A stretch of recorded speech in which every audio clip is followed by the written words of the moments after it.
মহাভারতে যখন দ্রৌপদীর বস্ত্র হরানো হচ্ছিল তখন গোটা সভা বসে বসে সেটা উপভোগ করছিল।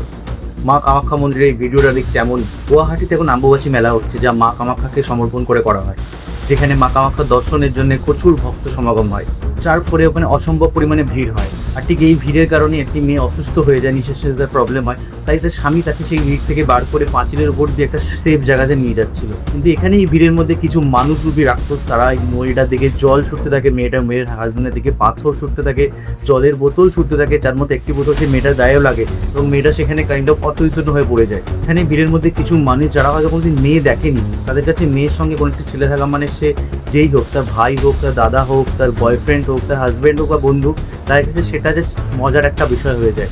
তাই তারা পাথর, ইট, জল এইসব ছুটতে থাকে, কাইন্ড অফ যেন তাদের ইগো হার্ট হয়ে যায়। আর ঠিক সেই ফ্রাস্ট্রেশনের কারণ তোমরা এই ভিডিওতে দেখতে পাচ্ছ। আর মজার বিষয় হলো মা কামাখ্যাকে দর্শন করতে আসা এই লোকগুলো যারা একটা মেয়েকে সম্মান করতে পারে না, তারা কি করে ভাবছে যে মা তাদের উপর সন্তুষ্ট হবে।